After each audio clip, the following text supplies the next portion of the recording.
So welcome back, my friends. Sorry for that long wait. My privacy was threatened. That is why I had to look for a new area to bring you these lectures. Um, Please subscribe to the channel. It is very, very important you subscribe. Like I told you, something good is coming for all of you who have subscribed, and of course, it will help you and help me. For one reason, the fact is that sometimes I feel why me, sometimes I feel why me. That won't be easy, but because I had to bring you this message, and the world should hear or must hear this message. Many things have been happening in my life that sometimes I may not be proud of. I'm not proud of. Where I am is not where I'm supposed to be, and that is because, like Jonah, things will turn upside down just for me to bring you this message. Okay, so please subscribe to the channel to help me and help you, and to help this message go around the world. Now, today, let me give you another very important lecture: how to unlock the secrets that are embedded within the Bible. And first of all, you must know this, that the Bible is a book of codes. When you're trying to read the Bible, you are trying to unlock some secrets that are embedded there. Now, to say this, that the Bible is indeed the greatest book in the world, not because of its spiritual content. If it's about spiritual content, I will not read the Bible. In fact, my first 50 books, okay, I'm rating the Bible the greatest book in the world for one thing and one thing only, and that is because of its style of writing. The scribes of the Old Testament who wrote the Bible, these guys were mad genius. They have mastered the art of hiding the truth in plain sight. You can be reading the Bible, but the truth that within the Bible is not what you're seeing. Okay, the masters of the Old Testament are indeed genius. Okay, you have eyes but you not see, you have ears but you not hear. That is because they took the advantage of life itself in writing the Bible, and this is what I will share with you now. First of all, when you're reading the Bible, do not care whether the stories there are true or not. That is not your business. Okay, the Bible is not a history book. Okay, it's not a history book. Whether the stories there are true or not is not your business. Do not care whether they are true stories. Okay, the aim of the Bible is to bring you the truth using stories. Stories are just the medium in passing this truth. Okay, the truths, they are not the story themselves. This was the reason why Jesus Christ spoke in parables, and his disciples asked him, why do you always speak in parables? Why not come out and tell us the truth? And he told them that they have not been given the keys to the kingdom, but you have been given. Okay, that is why I'm speaking in parables. This is important because knowledge is power, and power cannot be given to those who are not initiated, and therefore only the initiates can understand what is written in this Bible, in this place. And that's what I'm sharing with you today. Whether you are initiated or not, this is the last days. Okay, everyone must get knowledge. The second thing you need to know about the Bible is that the Bible tries to mimic what life is all about. Life is like a mirror. Whatever you see, whatever you heard, whatever you say is who you are. Okay, it's like looking at a mirror. When you look at a mirror and you're wearing for example, I'm wearing a white singlet now. When I look at a mirror, I will see a man wearing a white singlet, not a blue singlet. Okay, that is life for you. Whatever you read here is who you are. Whatever you see here and understand is what and who you are, nothing more. Let me give you an example.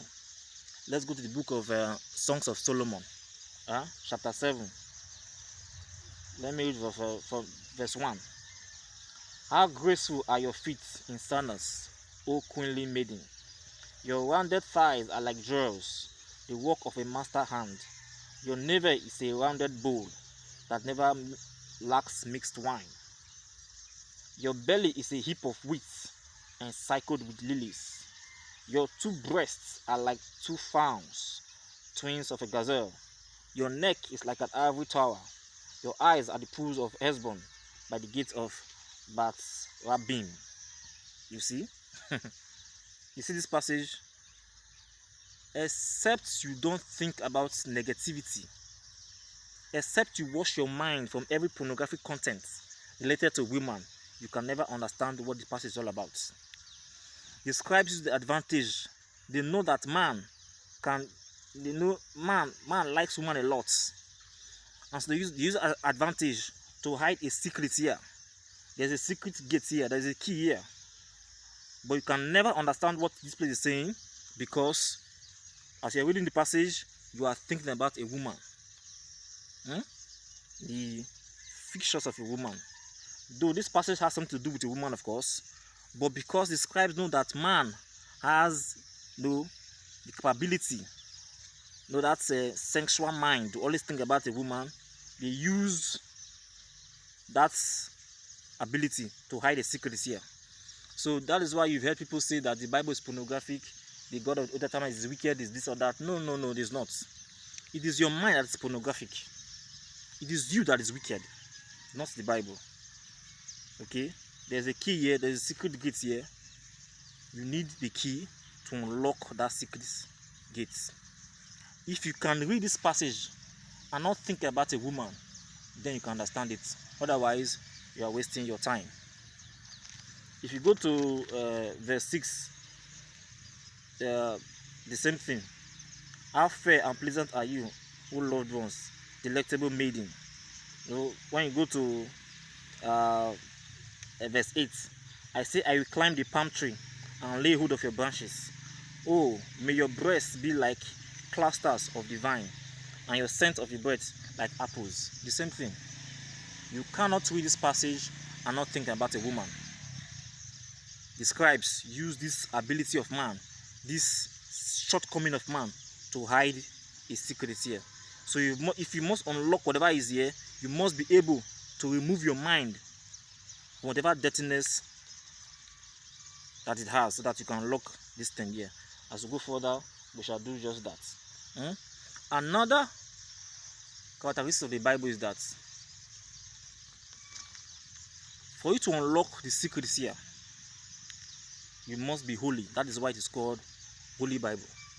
You must be holy. Without holiness, you cannot unlock whatever secret that is here. You cannot do it. Yeah? Let me give you one very serious example. In the book of Genesis. In that book, you heard, after Adam and Eve ate the fruit, when God came, I said, Adam, who ate the fruit? Adam said, Eve. Eve? Who? Eve says, serpent.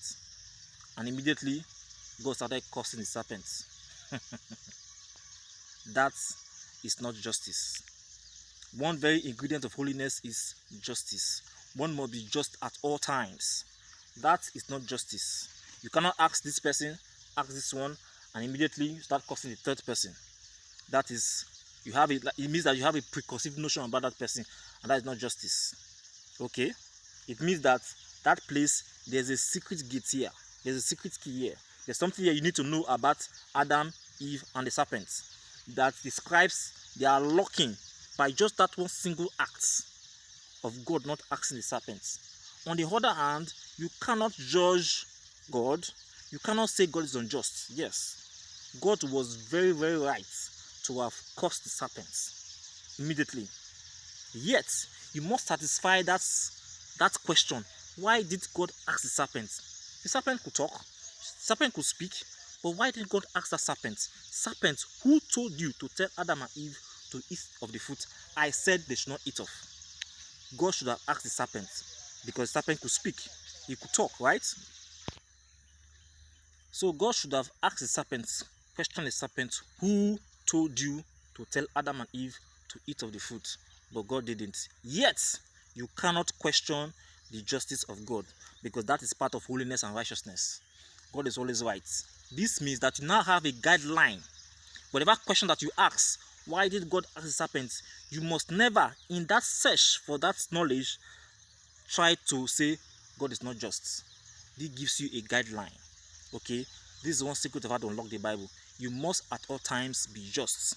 If you see anything there that is not just of God to do, and God did it, it means that there is a secret key there. There's a door there that you must unlock.